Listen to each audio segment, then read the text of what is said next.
ఒకటి రెండు మూడు నాలుగుకు అర్థమేమిటో చెప్పనా? చెప్పుకో, త్వరగా చెప్పుకో.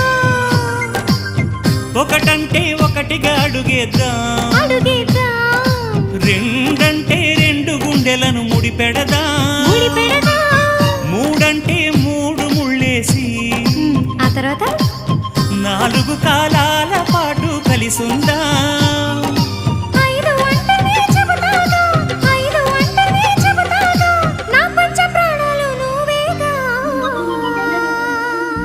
అమ్మావు ఇల్లు ఈగ చదివానాడు, ప్రేమ వలపు మనసు మమత చదివాయినాడు.